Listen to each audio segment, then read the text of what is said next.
Vou contar mais uma linda história a partir de agora. Só que eu quero fazer antes um pedido para você. Se inscreva no canal. É um gesto tão simples para você e tão significativo para o canal. Entra no canal, se inscreva, curta, põe o teu joinha, acione o sininho. Para nós isso é muito importante. O canal ganha força e muito mais histórias a serem contadas. Por favor, se inscreva no canal. Agora, prepara o coração, porque a história de hoje é linda.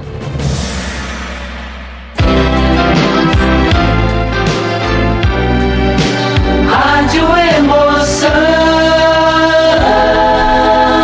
Paulinho Boa Pessoa. A verdade de cada um.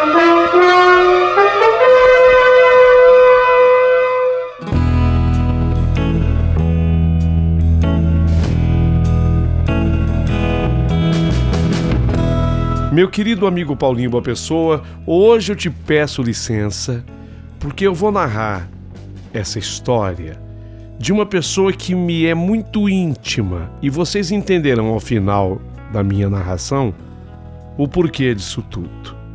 Prestem atenção, porque é uma história que eu garanto para vocês que tem muito, muito a ensinar. E é tudo muito real, muito verdadeiro. Era quase Natal. Aí ele passou a mão no bolso e certificou-se mais uma vez que ele não tinha absolutamente nada. Meu Deus do céu! Ele não tinha sequer uma moeda, não tinha nada. O que fazer? Era quase Natal e ele não tinha nada para levar para sua família no interior. Na verdade, ele não tinha nem como ir para o interior. Então ele estava pensando em tudo, fazendo balanço de tudo. Do que adiantou ele passar um ano inteiro na capital, passar por tantas dificuldades, passou fome, dormir sobre marquises, na plataforma da rodoviária, entrar em cinema que ficavam abertos durante 24 horas do dia somente para dormir um pouquinho no cinema, nas poltronas do cinema, nas poltronas almofadadas. Quanto sacrifício! Ele fazia um balanço disso tudo. Ele deixara a sua cidadezinha no interior, mas com a convicção de que ele iria vencer, de que as coisas iriam melhorar. Mas não tinha melhorado nada. Olha, no frigir dos ovos as coisas tinham piorado, porque ele havia encontrado tantas dificuldades, tantas, que ele se deixou abater pela má sorte, pela falta de oportunidade, pela falta de emprego. Ele lutou, ele acha, ele entendia, ele fazia um balanço de que fizera a parte dele, quisera tanto encontrar o emprego onde ele pudesse provar para o patrão ou a quem quer que fosse, tratasse, de que ele era um homem bom, honesto, ele era um homem inteligente, ele era um homem disposto, trabalhador, lutador.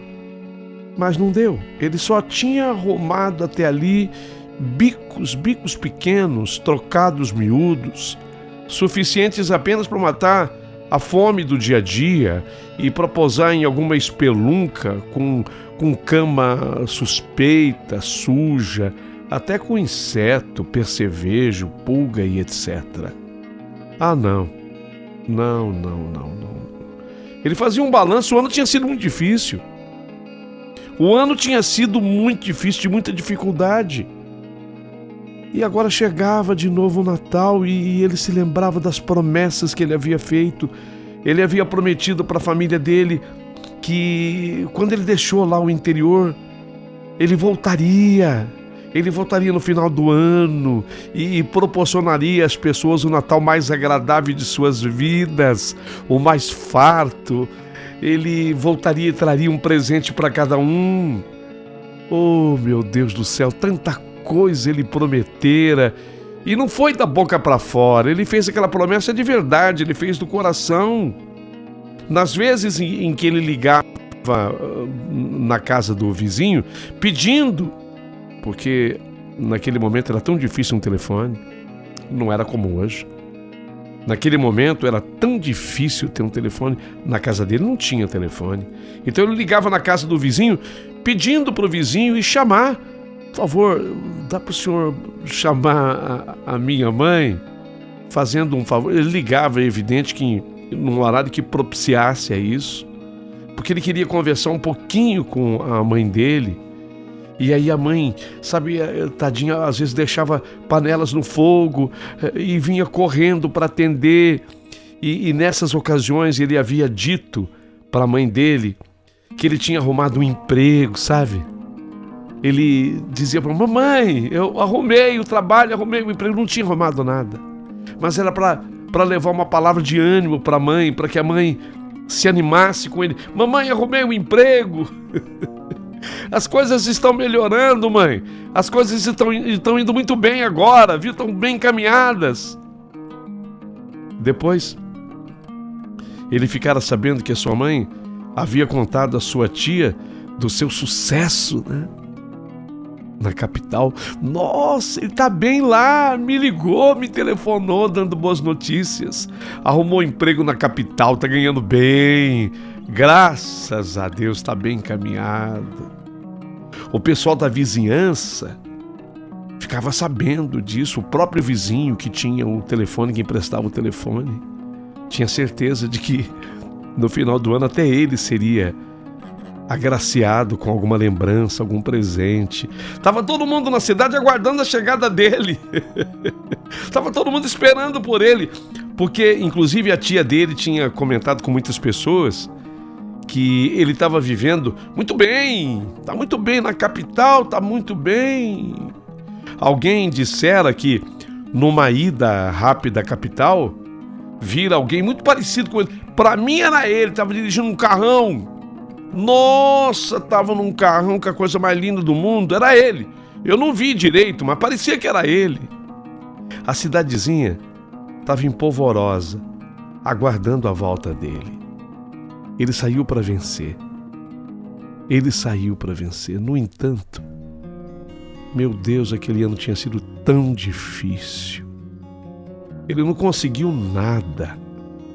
Sequer ele tinha uma moeda no bolso. Ah, meu Deus do céu. Ah, meu Deus do céu. O que ele ia fazer? Era quase Natal. Se pelo menos as pessoas da cidadezinha soubessem que ele não tinha dinheiro algum e que ele já estava há 2 dias, ele estava sem comer, fazia 2 dias, não tinha dinheiro para comer. Então ele se sentou no banco da praça e tirou do bolso o bilhete. Ele estava com vontade de rasgar aquela passagem. Era o bilhete do qual eu falo, era a passagem, a viagem comprada, e era uma passagem, uma só, não era ida e volta não, era uma passagem só de ida. Ele olhou para aquela passagem, uma vontade de rasgar aquele bilhete. Afinal de contas ele pensou, meu Deus, eu vou voltar para minha cidade para fazer o quê? Eu vou chegar lá com uma mão diante, a outra atrás? Tá todo mundo esperando que eu volte o vencedor, cheio de presentes para aquela gente toda. Eu sequer tenho uma moeda no bolso, o que eu vou fazer lá? Todos com uma expectativa imensa em relação ao sucesso dele, e ele não tinha sequer um mísero centavo para comprar um simples sanduíche de mortadela, nem isso ele tinha. Que droga!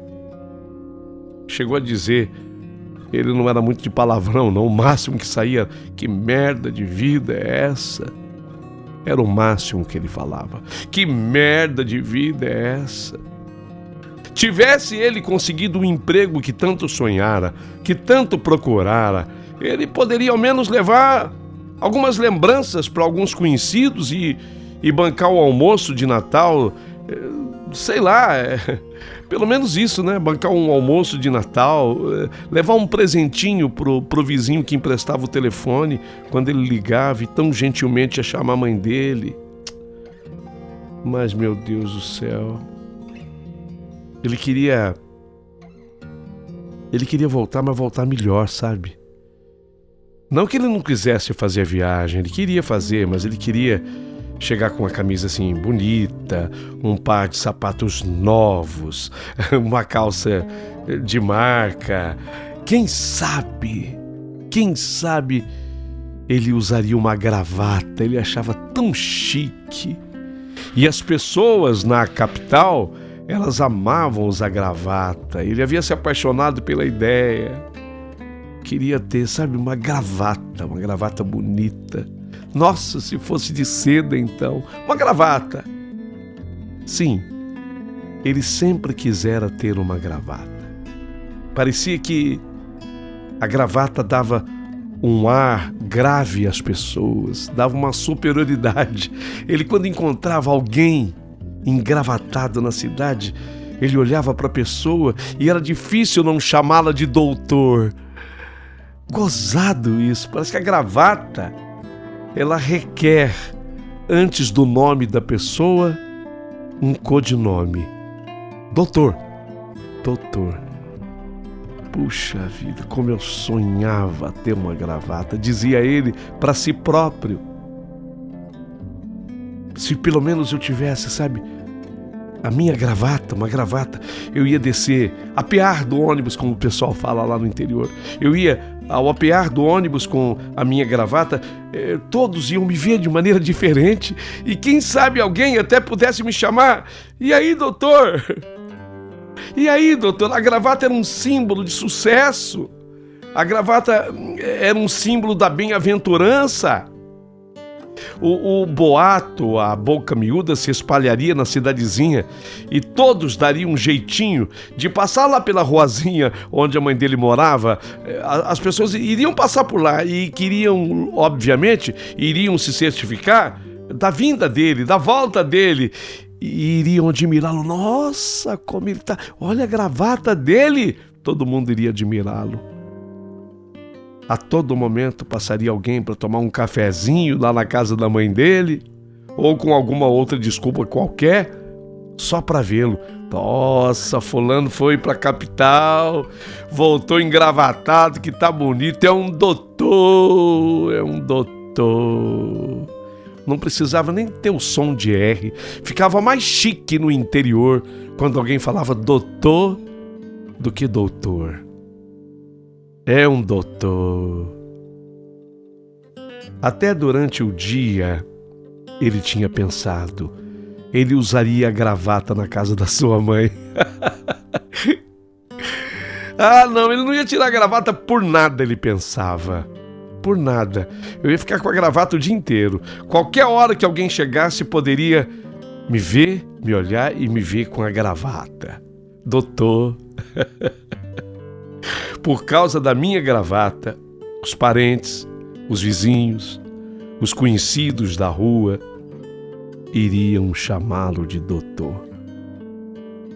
A bem da verdade, já tinha, inclusive, decorado algumas palavras difíceis, justamente para aqueles momentos em que o pessoal visse em vê-lo. Ele até se imaginou dando entrevista. Ensaiou respostas.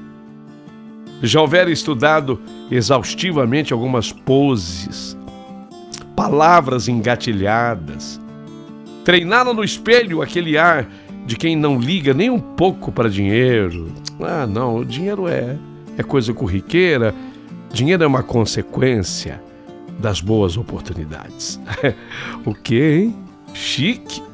Dinheiro é consequência das boas oportunidades. Mas que nada chegara mais um Natal. Terminava o ano. Meu Deus, como tinha sido difícil o ano. Tudo em vão. Tudo que ele sonhou, nada se concretizara. Não arrumaram o bendito do emprego. Ele gastou todo o dinheiro que ele havia levado consigo. E agora, naquele exato instante, sentado num banco da praça, ele era a própria imagem do fracasso, da frustração, do arrependimento de ter nascido pobre. Não, eu estou muito frustrado. Eu estou muito frustrado, muito magoado. Nem sei o que eu faço. É quase Natal. O que eu faço?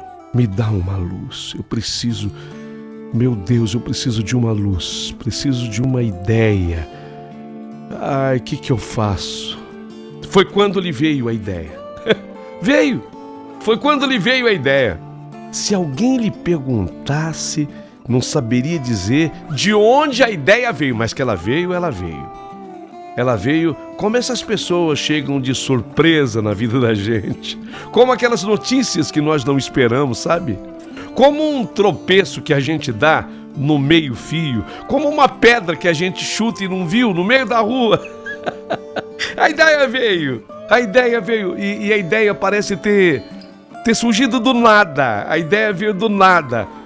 Absolutamente sem sentido para aqueles que o conheceram a vida inteira. Estava em total desacordo com tudo aquilo que ele sempre fora na vida. Mas o certo é que aquele temível pensamento o invadiu por completo. A ideia veio. A ideia veio, a ideia chegou. Talvez pudesse ser explicado pela vontade de rever sua mãe e poder ostentar ao menos um pouco de prosperidade. Uma prosperidade que ele não havia alcançado naquele 1 ano na capital. Pelo contrário, só perdeu dinheiro. Mas o desejo de que a sua mãe ficasse orgulhosa do filho que fora para a cidade grande vencer. Ele queria também dar um presentinho pro vizinho que emprestava o telefone. Ele era tão gentil. Ele se iludira de que o vizinho ia chamar a mãe dele pensando no presente que fosse ganhar no Natal. Porque de vez em quando ele prometia: quando eu voltar, vou te dar um presentinho. Mas a ideia veio. A ideia veio. Agora, era muito arriscado. Muito arriscado. Mas, certamente, na situação em que ele se encontrava, ele não tinha outra saída, a não ser essa. Era a única saída. Iria precisar de muita sorte. Além de muita sorte, ele ia precisar de ter o sangue muito frio. Ai, ai, ai, ai, ai.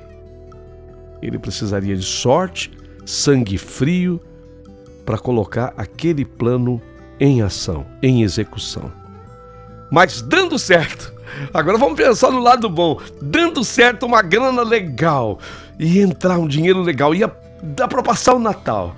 E quem sabe até com sapatos novos, calça de marca, uma boa camisa e, claro, uma bela gravata, uma gravata de seda, para ele ser chamado um pouquinho de doutor. E palavras difíceis, gestos estudados, isso ele já tinha decorado. A mesa farta, as lembranças para os conhecidos. E um presente para o vizinho que emprestava o telefone quando ele ligava. A ideia veio. A ideia veio. Era difícil. Era arriscado. Sorte. Ele ia precisar de sorte. E de sangue frio. Mas a ideia veio. O que ele fez? Ele foi até as imediações da rodoviária, num ponto bastante suspeito da rodoviária. E ali ele propôs a um sujeito mal encarado trocar um bilhete por uma faca. O bilhete do qual eu falo era a passagem que ele havia comprado para o interior. Valia um dinheiro. Ele argumentou que o bilhete ou a passagem estava sem data. Então, a pessoa que fosse lhe dar a faca poderia vender aquele bilhete facilmente para alguém que fosse lá para aquelas bandas e valia mais do que a faca. Então, o sujeito olhou para ele assim, bastante desconfiado, pediu a passagem para certificar, para ver se não estava sendo lesado, enganado, olhou, leu a passagem, coçou a cabeça se afastou um pouquinho, ficou com a passagem num canto onde ninguém podia ver. Ele estudou e por fim o sujeito mal encarado e desconfiado, depois de ter estudado a passagem, entregou a ele a faca e ficou com a passagem. Pronto. Tá aqui. Eu vou agora ver se eu vendo isso aqui, né? Esse bilhete aqui é quente. Eu tô vendo aqui que é quente mesmo. Não, lógico que é. Tá aqui a faca. Com a faca na cintura, ele partiu. Ele foi na direção do centro da cidade. A faca na cintura, ele foi para o centro da cidade para dar prosseguimento à ideia que ele tivera, o plano que ele bolara, ou melhor, não foi bem ele que bolara, o desespero bolou para ele. Agora ele teria que ter tranquilidade, precisaria de boa sorte, sangue frio era arriscado. Ele teria que esperar anoitecer. Então ele ficou, e a palavra vai ser muito bem empregada, porque era a primeira vez que ele ficava nessa situação, vadiando. Ele nunca foi um vadio, nunca. Ele antes tentava um trabalho honesto, fazia apenas bico, mas nunca ficou vadiando. Desta vez, pela primeira vez, com aquela faca na cintura, ele ficou vadiando nos arredores da praça. No rosto, um sorriso, uma alegria ingênua, uma felicidade ao pensar que depois que ele fizesse o que tinha que ser feito, no outro dia ele estaria indo para sua cidade natal com uma quantia razoável de dinheiro no bolso, e com a gravata de seda. Anoiteceu. Pronto, agora era com ele. Teria que executar o restante do plano. A faca ele já tinha. Parou pertinho de um caixa eletrônico. Ficou disfarçadamente cuidando das pessoas que ali chegavam. De repente, um senhor muito jovem... Não interessa não, isso aí não, é muito novo. Não, cara esperto, não dá, não. Forte também, não dá, não. Não, esse outro também não. Não, esse aí também não. Também tá forte, não, grande, não. Esse não dá. Então não aparecia ninguém. Entrou uma mulher, mas também parecia que não tinha muito dinheiro. Não vai valer a pena.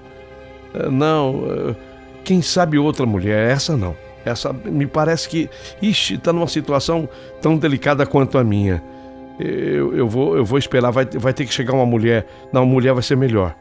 Mulher é melhor, mas tem que ser a mulher ideal. Aquela ali não está sozinha. Não, olha lá. Tem um cara esperando na esquina. Não dá. Essa aí não dá. E justo essa parece que vai pegar um dinheirinho bom, mas tem alguém na esquina.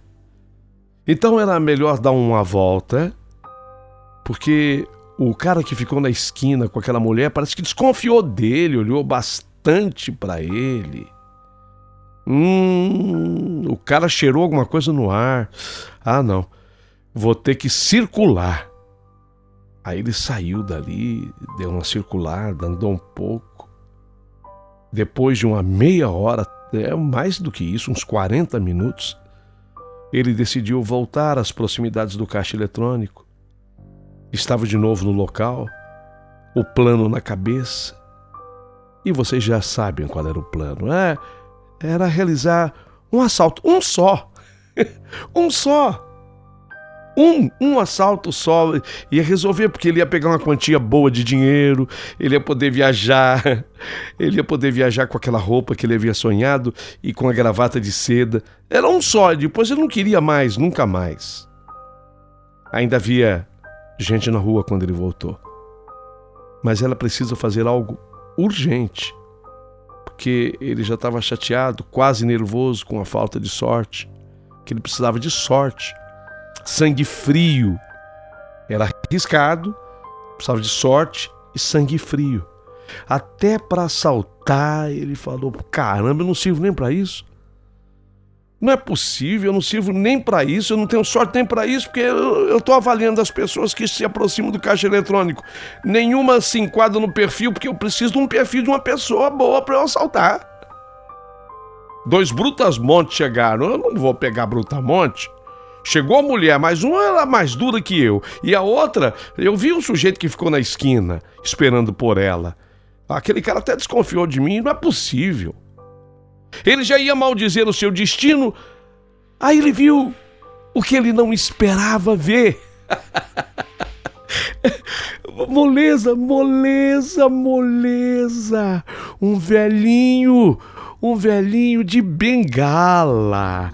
Um velhinho de bengala, assim, andando com certa dificuldade, uma cara de ser rico. Ele estava até com um chapéu. Sabe esse chapéu assim, bonito na cabeça?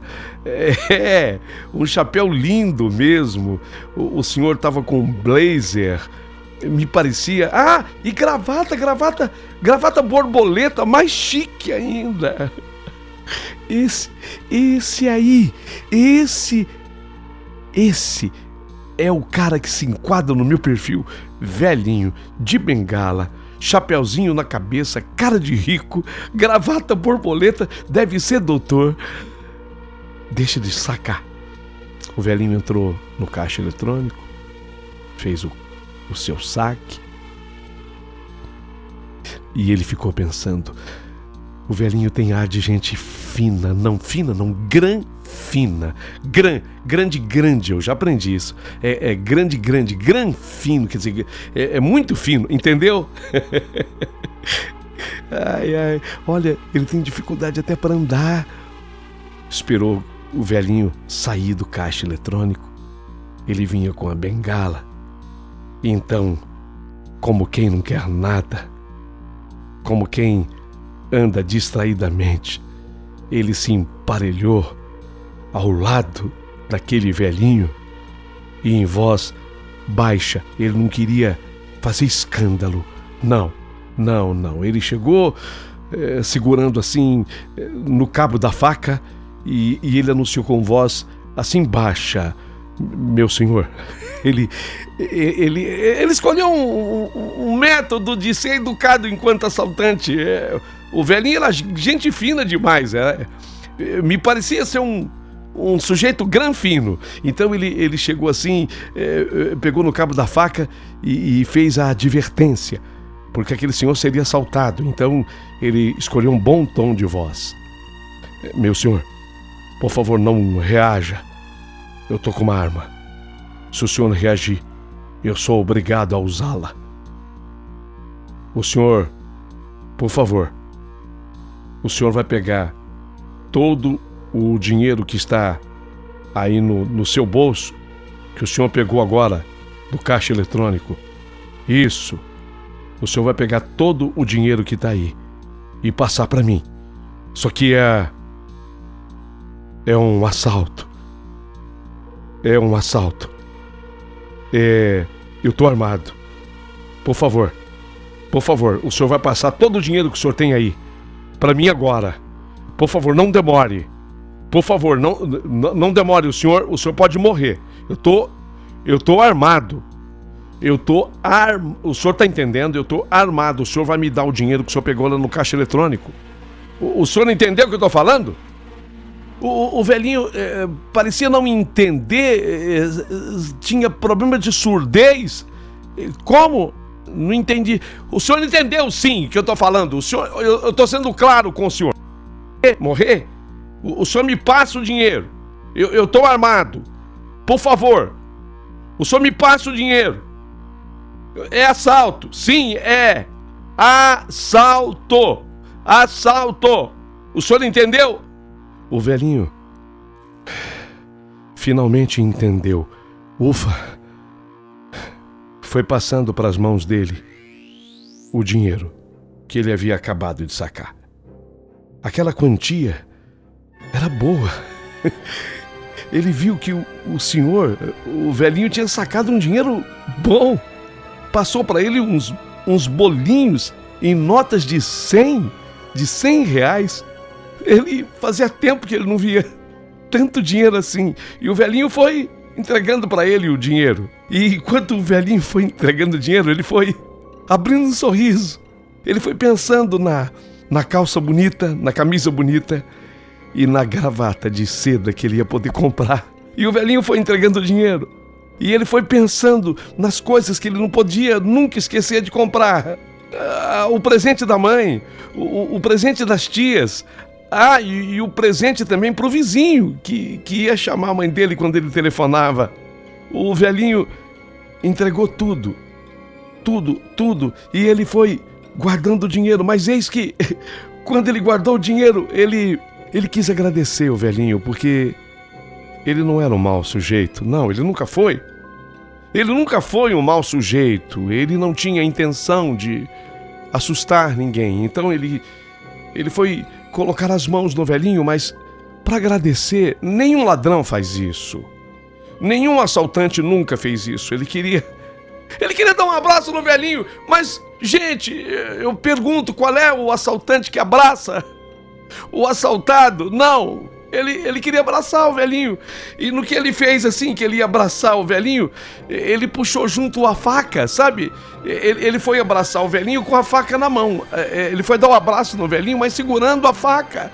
E o velhinho, naquela hora, achou que ele fosse levar uma facada dele. E o velhinho começou a passar mal. Passar muito mal. Aí o velhinho colocou a mão no peito. O velhinho começou a respirar com dificuldade. E ele, meu senhor, calma, meu senhor, não vou te fazer nada. Não vou fazer nada pro senhor. Eu só queria dar um abraço de agradecimento. E aquele senhor foi passando mal. E o senhor acabou caindo ali aos pés dele. E ele, com a faca na mão, uma faca que ele não usou, ele queria abraçar o velhinho, mas o velhinho entendia que ele seria golpeado pela faca.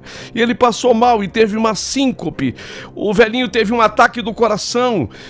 E agora? Apavorado, ele olhou para um lado, olhou para o outro, pensando em pedir ajuda. Ele se lembrou: meu Deus, mas eu já estou com dinheiro e, portanto, é melhor eu cair fora, é melhor eu fugir, escapar daqui. O que eu faço? Ele largou o braço do velhinho e o velhinho ficou caído na calçada. Ele começou a andar. Quando ele tinha caminhado 30 metros, ele falou: não, eu não posso fazer isso.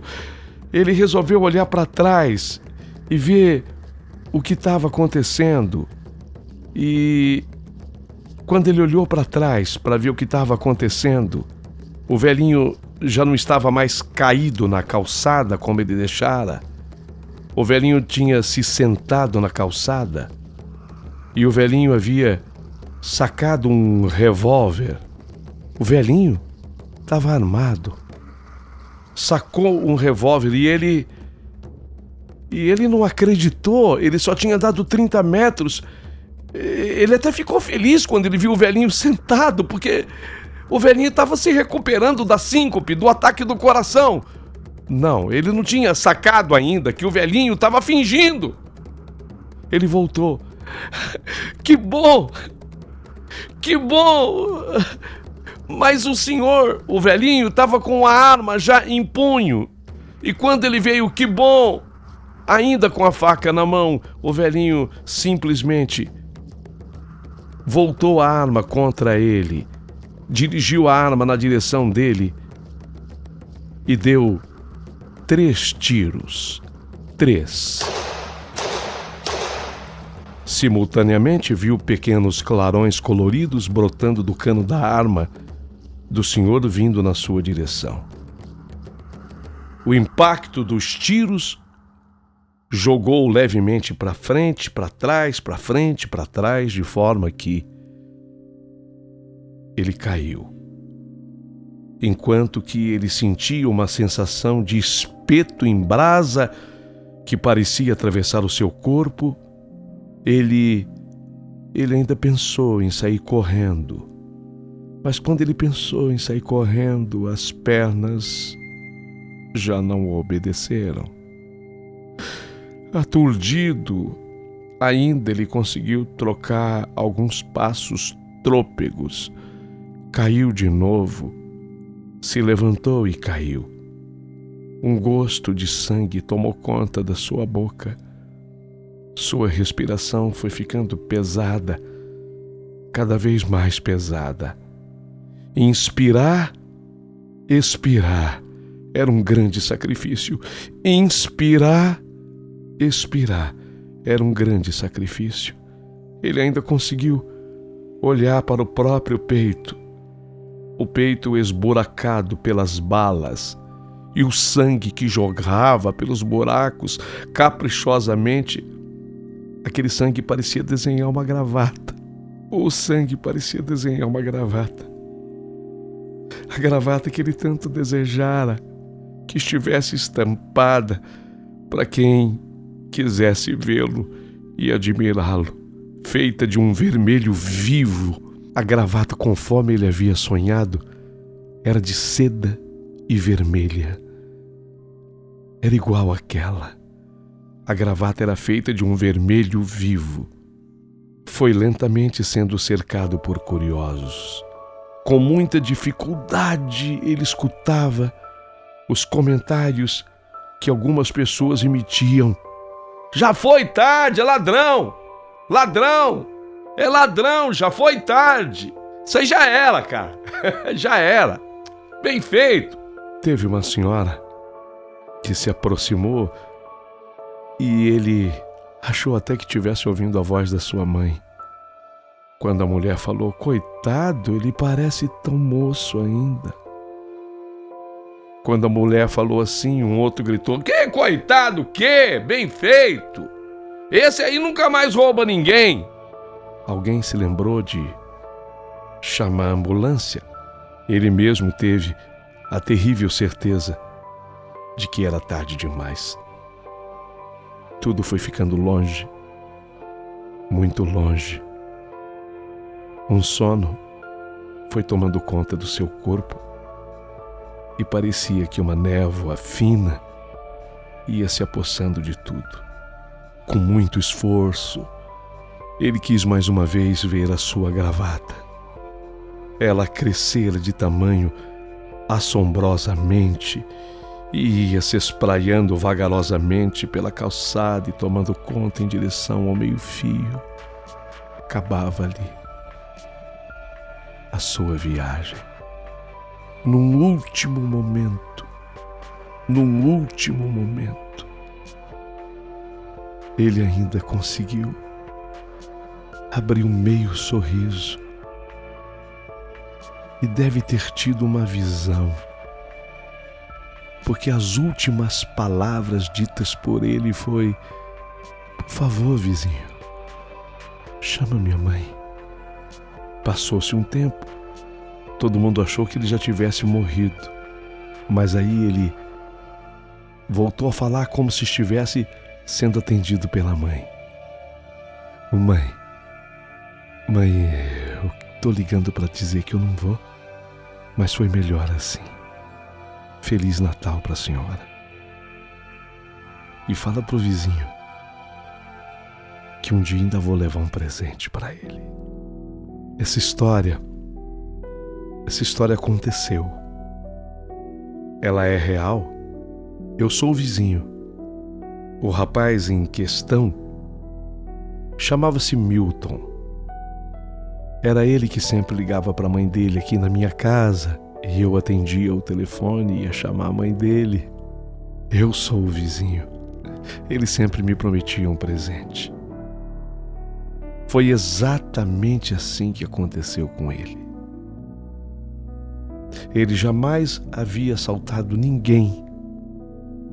Foi o único crime que ele cometeu na vida.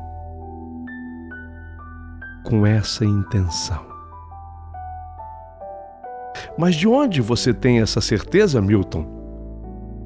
De onde você tem essa certeza de que foi o único crime que ele cometeu e que com essa intenção e com essa riqueza de detalhes? Questão de fé. É que eu tenho uma tia que dirige um centro espírita e o espírito do Milton veio ao centro espírita e, através de uma médium, relatou a mim a história completa. Eu fiquei tão tocado com tudo isso que o senhor envolvido nesse assalto, de nome Caetano, ele acabou tendo o nome dele registrado na ocorrência, porque foi ele quem desferiu os tiros contra o Milton.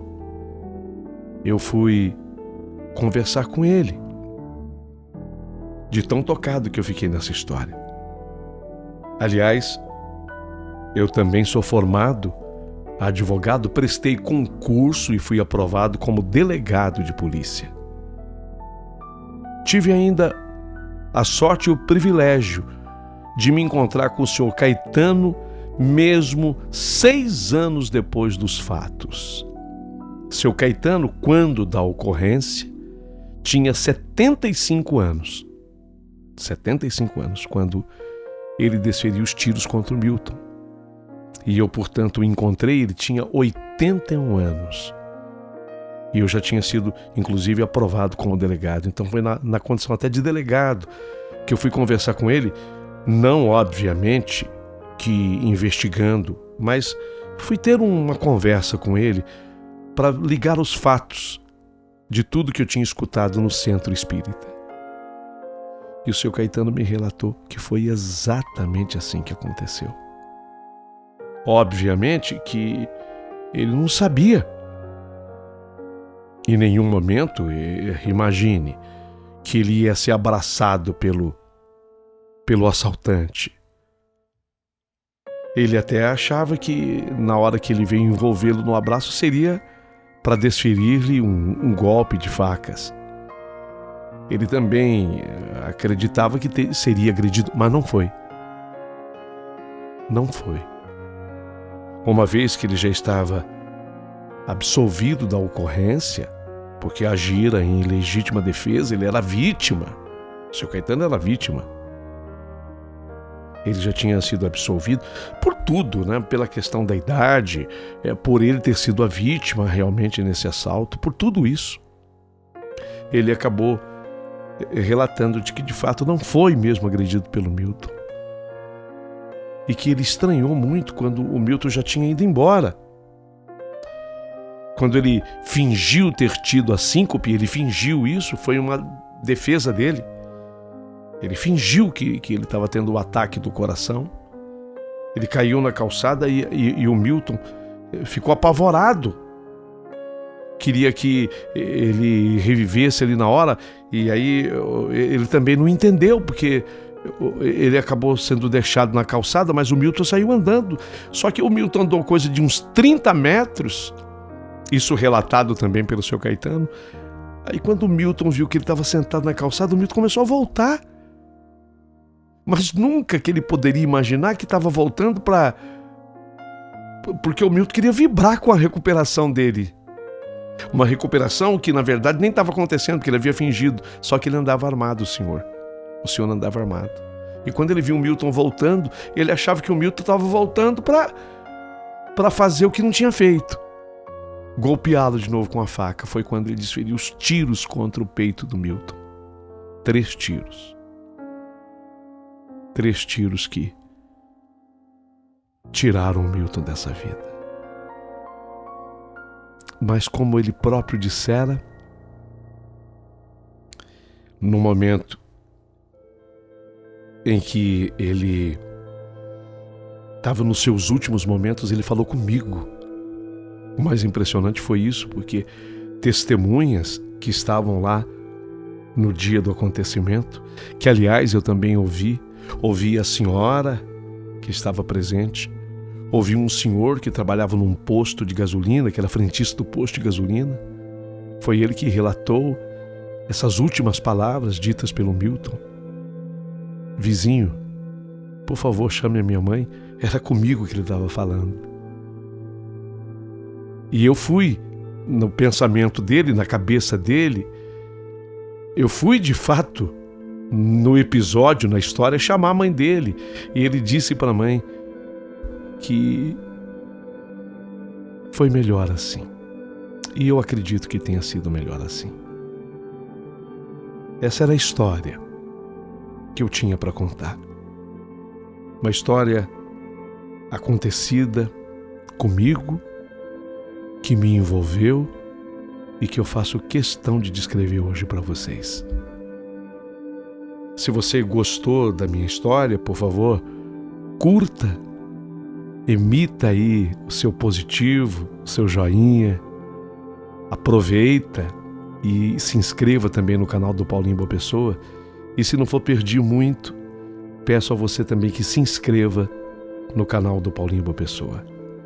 Será muito importante tudo isso. Espero que vocês possam me ajudar, se manifestando e ajudando o Paulinho Boa Pessoa. Eu me identifico hoje por ser delegado com o pseudônimo Mestre Guima. Muito agradecido pela atenção de vocês todos. Muito obrigado.